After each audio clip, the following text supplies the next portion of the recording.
Selesai. Kita masuk pada menyambung rambut. Antara yang dilarang dalam perhiasan diri kaum wanita juga, sebab dia suka berhias, ialah menyambung rambut. Cuma terjemahan ini disebut menyambung rambut, dia titik pak situ. Hak kita ni. Hak kita nipih tu, hak terjemahan Indonesia, dia ikut hak asal Arab. Kita Arab asal dia bukan berhenti situ. Saya kena tengok banyak kitab tuan-tuan bila baca ni. Sebab kadang tu dia tidak telus dalam menterjemah. Lepas saya bukan suka baca kitab terjemah, saya suka baca kitab asal Arabnya. Kitab saya semua Arab. Sebab nak ajar tuan-tuan, saya kena beli juga yang Rumi untuk nak ajar. Sebab kalau saya baca hak Arab, boleh tak hal. Saya tauliah, saya bahasa Arab tuan-tuan. Tauliah mengajar saya bahasa Arab. Ambil dalam bahasa Arab, jawapan saya dalam bahasa Arab. Maka saya boleh baca kitab Arab di masjid. Siapa ambil tauliah yang Rumi yang Jawi, dia tak boleh baca kitab Arab, boleh baca kitab Rumi dengan Jawi saja. Tauliah ada berbeza tuan-tuan. Tauliah ni berbeza, bukan sama. Tapi tak ramai yang ambil Arab. Masa saya ambil dulu ada 10 orang ya, daripada ratus-ratus di Kota Stan ni. Puluhan berapa belas sahaja yang ambil bahasa Arab, lain semua tak apa nak berani. Sebab memanglah bahasa Arab bukan bahasa kita. Nak fikir, nak tulis apa, kata apa, jadi payah fikir. Fikir lah, tulis Rumi tu laju. Hak Arab fikir lu kali awak kamu duduk dalam kepala. Baik, kalau baca Arab, kita baca Arab jemah pula jadi lambat masa. Baca tu hak Rumi mudah. Tapi bila baca jemah kadang-kadang tengok Arab lain, jemah lain. Ini masalah. Dia ada sambungan dia, walaupun tidak berapa panggil penting, tapi agak penting. Menyambung rambut, sama ada rambut yang disambung itu asli atau tiruan. Dia dalam tu ada, dalam hak nipih tu ada. Hak ni tak ada, penting tu tuan-tuan. Kalau tak sebut yang tu kata tak apalah, rambut asli tak boleh, rambut palsu boleh. Tak boleh, dua-dua tak boleh. Haqiqiyan am sinaiyan dalam bahasa Arab. Sama ada rambut asli artinya kita ambil rambut seorang perempuan lah, rambut asli lah tu hak dia. Kita potong rambut dia, kita pergi sambung rambut kita. Sambung ni nak bagi panjang lah. Rambut kita sampai sini saja. Nampak tak apa comel, nak bagi panjang lagi. Pergi potong rambut member kita, rambut anak kita, dia tak nak panjang, kita potong. Ambil rambut tu pergi sambung, boga, sambung. Ataupun apa-apa alat yang boleh sambung rambut tadi jadi panjang. Yang rambut tu rambut asli, rambut manusia. Boleh ke tidak? No. Tak boleh. Ataupun rambut palsu, rambut bukan asli, rambut hak dibuat macam rambut anak patung. Ambil rambut hak dicipta ni, bukan rambut asli ni, pergi sambung. Tapi dia nampak macam rambut. Boleh tak? Tak boleh tak? Sebab tu penting kena sebut, tak boleh tinggal. Walaupun disebut di belakang ni, tapi penterjemahan kena telus ikut teks asal Arab dia. Tuan-tuan, muslimat yang dirahmati sekalian, siapa-siapa nak jadi ulama, dia wajib menguasai bahasa Arab. Kalau dia mengaku ulama tapi tak erti bahasa Arab, boleh terima ulama yang tidak sempurna nama dia. Macam seorang peguam, dia wajib menguasai bahasa Inggeris. Kalau dia peguam tak erti bahasa Inggeris, peguam tidak sempurna. Itu. Baik, menyambung rambut, sama ada rambut hak dia sambung dengan rambut dia tu asli, makna rambut manusia lain, perempuan lain ataupun lelaki, tak kira, janji rambut manusia ataupun bulu binatang asli juga. Rambut juga tak boleh. Ataupun rambut tiruan yang dibuat daripada plastik apa-apa lah, macam anak patung tapi nampak sebiji rambut manusia. Dua-dua ni hukum dia adalah haram. Menyambung rambut. Baik, Imam Bukhari dan lainnya meriwayatkan daripada Sayyidatina Aisyah radhiyallahu anha dan saudara perempuannya Asma radhiyallahu anha daripada Ibnu Mas'ud radhiyallahu anhu dan Abu Hurairah radhiyallahu anhu. Sesungguhnya Rasulullah SAW melaknat, sekali lagi melaknat wanita yang menyambung rambutnya dengan yang lain. Dia sambung dengan rambut lain, rambut yang asli ke yang tiruan tak kira, dua-dua tu dilaknat oleh Nabi Muhammad sallallahu alaihi wasallam, dan wanita yang meminta disambungkan rambutnya dengan rambut palsu. Hal ini bersesuaian dengan hadis berikut. La'ana Rasulullah sallallahu alaihi wasallam al-wasilata wal mustawsilata. Maksudnya Rasulullah sallallahu alaihi wasallam melaknat. Hadis bunyi sama, la'ana wanita yang menyambung rambut dan meminta disambungkan rambut. Sekali lagi wanita, sebab majoriti hak buat wanita. Lelaki buat hukum dia sama, tapi dalam majoriti wanita, maka Nabi sebut wanita. Baik, jadi bila dia nak sambung rambut dengan sama ada rambut yang asli ataupun rambut tiruan, hukum dia haram. Tidak ada khilaf dalam kalangan ulama-ulama mazhab, semua orang. Kalau dia sambung dengan bulu binatang, dia ambil bulu-bulu binatang macam rambut sikit, nampak berkerintin sikit, nak bagi comel. Ambil bulu binatang ni, dia sambung dengan rambut dia, nampak comel, jadi macam rambut dia. Dan bulu binatang itu ya bulu binatang yang najis. Bulu binatang yang najis artinya binatang yang halal dimakan dan mati tak disembelih, najis.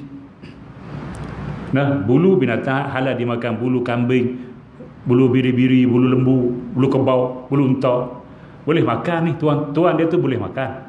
Tapi dia mati tak disembelih, maka jadi bangkai, bulu dia najis. Kalau tak sembelih lagi pun kita pergi cabut, dia jadi najis kok. Kucing tu pergi duduk dekat kita, kena bulu-bulu kat baju kita ni banyak sangat, najis, solat tak sah. Surat 2 dimaaf oleh syarak. Tuan-tuan, terima muslimat yang dirahmati, maka bulu binatang hak najis, sama ada bulu binatang yang boleh dimakan tapi dia mati tak disembelih ataupun dicabut ataupun apa dia, okey, bulu binatang yang najis, nah, maka hukum dia sama dengan rambut manusia yang asli ataupun rambut palsu. Kalau disambung dengan rambut dia, hukumnya haram. Tetapi kalau bulu binatang yang tidak najis, tak apa. Boleh ingat tak ni? Minggu depan exam dah ni, PKS 2. Nah, PKS 1 bulan 3 sebelum PKP. Lepas PKP kita akan ada satu lagi ujian PKS 2. Nah, jadi hati-hatilah. Banyaknya ilmu duk bagi, ingat ke tak tahu, tak apa, ngaji dah tuan-tuan. Balik ulang kaji, mula cuba ingat balik, nah, hak kita duk bagi ni. Baik tuan-tuan, ibu-ibu muslimat yang dirahmati sekalian, lain pada ni, lain pada rambut asli, lain daripada rambut palsu, lain daripada bulu hak najis, khilaf ulama. Ada kata boleh, ada kata tak boleh. Bagi kaum lelaki, dalam pengharaman rambut palsu, apa hukum dia? Sama ada dia bekerja sebagai penyambung rambut atau yang meminta disambungkan rambutnya dengan rambut palsu seperti pondan atau yang dikenali umum sebagai kedi. Maka hukumnya sama. Nah, lelaki dan perempuan pakai rambut palsu, hukumnya sama. Baik, Rasulullah SAW telah memberatkan hukum kepada orang yang cuba membuat penipuan sehingga dilarang kepada orang yang gugur rambutnya kerana penyakit. Tak boleh sebab dia menipu. Islam cukup tak suka menipu. Bukan dalam bab ni, bab apa pun Islam tak suka menipu. Tak boleh, haram menipu ni, berdosa. Man ghasyana, sesiapa menipu dalam kalangan kami, falaisa minna, dia bukan dalam kalangan kami. Makna Nabi tak ngaku umat orang menipu ni. Nabi pergi jalan-jalan di satu kedai di Pekan Madinah. Nabi tengok kedai tu jual jual barang runcit lah. Dia antaranya gandum. Nah, dia letak dalam guni, dia akan buat bagi tinggi gitu. Kalau tuan pergi Mekah, pergi Mesir, boleh nampak lah kedai-kedai jual gandum. Dia letak dalam guni, dia bagi tinggi gitu. Nabi pergi satu kedai, Nabi sinsing tangan baju dia, jubah dia. Nabi masukkan tangan dia ke dalam guni gandum tu sampai ke bawah. Nabi pegang, Nabi tarik. Basah. Yang bawah tu basah. Yang atas kering. Yang bawah tu basah. Nabi tanya balik, kenapa buat macam ni? Nah, mana dia nak menipu? Kalau gandum basah orang tak beli ni rosak. Dia ambil yang kering, dia tak kat atas. Dia tipu, nak bagi nampak. Bila dia jual, dia ambil bawah. Macam jual ikan lah, tuan-tuan. Letak dalam piring pasar malam. Di pasar biasa kena timbang, jarang jual jenis pinggan-pinggan ni. Pasar malam 3.10. Tengok. 3.10. Satu RM4, 3.10. Dia susun dah lah pinggan buat gitu pinggan. Hak dua ni tekuk itu bagi tinggi. Dia tu atur ikan hak tak elok bawah, ambil hak elok sikit tak atas. Hak elok tu dia cover, hak bawah tak elok. Hak atas elok. Tipu ke tak? Bukan umat Nabi Muhammad. Ajak pergi jumpa dia. Kamu ni bukan umat Nabi Muhammad ni. Umat ayah pin. Allah. Tak apa pun menipu, Islam tak bagi. Sehingga rambut, bila rambut kita pi sambung bukan buat asal, maka kita tipu. Sehingga hak penyakit pun Nabi tak bagi tengok penyakit. Tengok cerita dia. Sehingga rambut gugur kerana penyakit. Mereka tidak dibenarkan menyambung rambut dengan rambut palsu, meskipun dia akan menjadi pengantin yang akan melangsungkan perkahwinan dengan pengantin perempuan. Diriwayatkan oleh Imam Al-Bukhari daripada Aisyah radhiyallahu anha, ada seorang wanita dari kaum Ansar orang Madinah yang mahu dikahwinkan, akan tetapi dia mengalami masalah keguguran rambut gugur jadi botak. Muda orang nak darah gugur, masalah rambut, penyakit rambut. Mungkin zaman lah dia ada cara dia, tapi zaman dulu mana ada, rambut gugur tak tahu nak buat apa, jadi botak. Jadi mereka bercadang untuk menyambung rambutnya. Maksudnya dia nak buat rambut palsu lah, nak pakai palsu dengan rambut yang lain untuk tutup yang botak tu.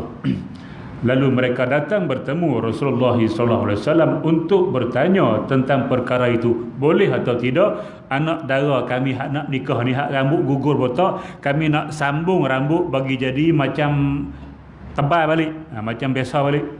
Takut suami dia menikah sehari esok cerai, botak. Tu aja. Masa menikah pakai tudung, buka tudung, ya Allah. Botak, cerai terus. Hari ni menikah, esok cerai. Takut jadi macam tu. Bolehkah kami nak bubuh rambut palsu atas kepala dia? Tanya Nabi zaman Nabi. Maka Rasulullah SAW bersabda, la'anallahu al-wasilata wal mustausilata. Maksudnya Allah Subhanahu wa taala telah melaknat wanita yang menyambung rambut dan meminta disambungkan rambut. Orang tak boleh, walaupun dia ada penyakit gugur rambut sampai botak, nak nikah pun Nabi tak bagi pakai.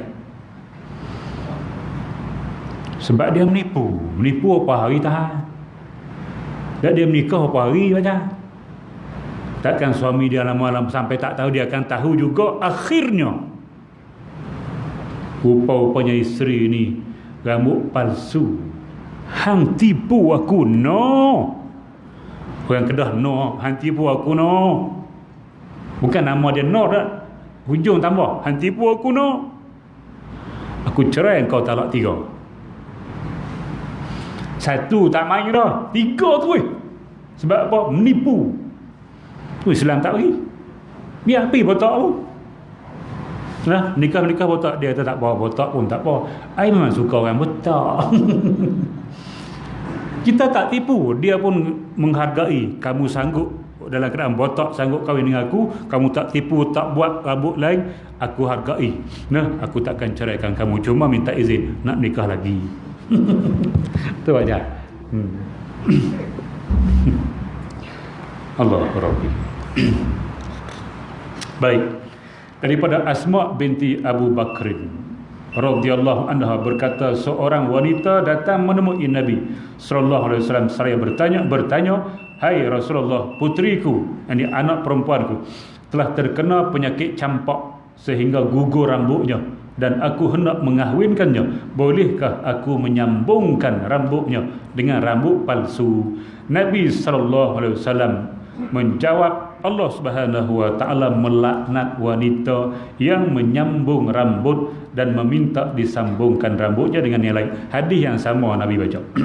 Daripada Sa'id bin Al-Musayyib ataupun Al-Musayyab, boleh berjadual, Musayyab boleh, Musayyib boleh. Katanya Muawiyah bin Abu Sufyan pernah datang ke kota Madinah. Sa'id bin Musayyab ni dia tabi'in. Dia bukan sahabat, dia tabi'in. Dia sempat jumpa Muawiyah. Muawiyah bin Abu Sufyan pernah datang ke Madinah pada kali terakhir. Lalu dia bangun memberi ucapan kepada kami. Dia kemudian mengeluarkan seikat rambut. Muawiyah ni keluarkan seikat rambut.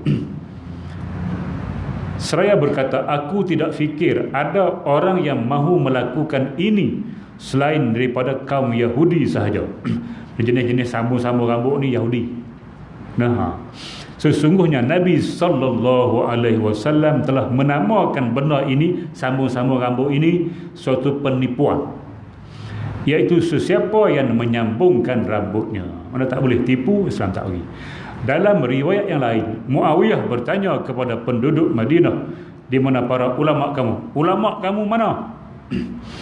Aku pernah mendengar Rasulullah SAW melarang melakukan begini, seraya baginda SAW bersabda, innama halakat banu Israel hina takhaza hazihi nisa'uhum. Maksudnya, sesungguhnya golongan Bani Israel sebelum kamu dulu telah binasa, rosak, hancur lebur apabila golongan wanita mereka memakai seperti ini, mana menyambung rambut palsu.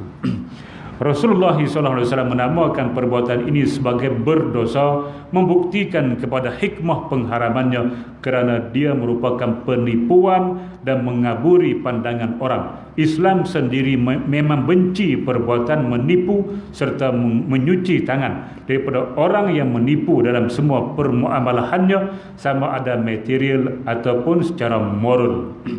Nabi bersabda, man ghasyana falaysa minna. Maksudnya siapa yang menipu kami, menipu kita, bukanlah dia dari golongan kita. Nabi tak mengaku golongan dia. Al-Khattabi berkata, saya nak habiskan, sebab adanya ancaman yang berat terhadap perbuatan-perbuatan seperti ini terkandung di dalamnya cara-cara penipuan. Kalaulah Islam membenarkan hal ini, dah sakit, dah rambut gugur, boleh hakut, benar kan? Sudah tentu ianya akan menarik kepada bolehnya melakukan perbuatan menipu yang lain, seperti mengubah ciptaan Allah Subhanahu Wa Taala. Maka dia saddu zara'i, nak jaga. Kalau dibenarkan, takut dia buat benda-benda lain pula. Sebagaimana yang diterangkan oleh hadis Nabi sallallahu alaihi wasallam yang diriwayatkan oleh Ibnu Mas'ud. Apa yang diterangkan dalam hadis-hadis Nabi sallallahu alaihi wasallam dalam hal menyambung rambut, iaitu dengan rambut asli atau sintetik. Bukan rambut asli lah, yang palsu. Yang menampakkan maksud dari pemalsuan. Tetapi jika wanita atau lelaki yang menyambungkan rambut dengan yang lain daripada rambut, seperti kain perca, boleh ambil kain perca sambung, tak ada orang buat lagi tu, benang atau yang seumpamanya itu tidaklah termasuk dalam larangan, sebab dia tak nampak macam rambut, orang tak tertipu. Tu benang bukan rambut, tak tipu. Tapi kalau dengan rambut, orang tak tahu, orang ingat rambut dia tapi bukan rambut dia, palsu rupanya, tu tertipu, orang tertipu. Kalau dengan benang perca kain, orang boleh nilai yang ni rambut, hak sambung ni kain, hak sambung ni benang, maka tidak ada penipuan apa-apa, boleh buat. Pak Cak, macam mana? Boleh? Ambil jaring buah kepala. Ambil benang, jaring tu putus kepala, jadi macam hakim mahkamah.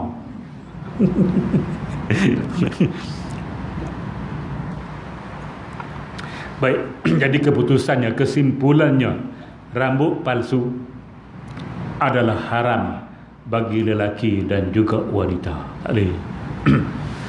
Betul, artis artis bukan mengaji, tuan-tuan. Kalau dia mengaji pun dia tak ikut.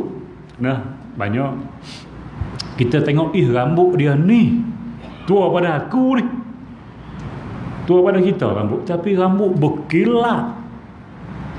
Kita rambut dah botak dah, dia berkilat ni.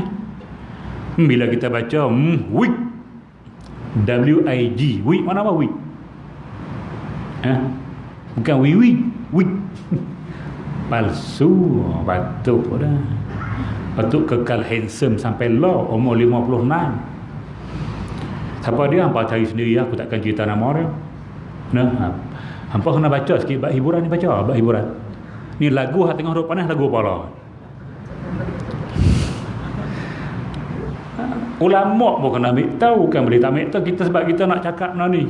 Nah, dia kena ambil ikut apa dia perkembangan semasa yang berlaku. Sama ada dalam bab agama ataupun dalam bab hiburan ke, bab sukan ke, kena ambil tahu benda tu. Nah. Baik tuan-tuan, muslimat yang dirahmati sekalian. Jadi habis setakat itu dulu. Untuk dua tajuk pada malam ini. Tajuk pertama bulu kening, tajuk kedua rambut palsu. Minggu depan insya-Allah kalau tidak ada sebarang halangan apa-apa, kita doa mudah-mudahan nasi kandar tak sampai sini. Nasi kandar langkah pi kulim. Hari ini satu kes baru di kulim. Kes kluster nasi kandar. Kita minta tak sampai ke kita lah. Sampai kita jadi macam depa 28 hari jeng kring. Masjid balik macam dulu, tak boleh dah nak solat jamaah 3 orang saja. Solat Jumaat pun tak boleh, kuliah pun berhenti balik. Sebab itulah kita ada pesan jaga SOP. Di mana pun, kalau tadi masjid, di mana-mana saja jaga jarak, penjarakan fizikal.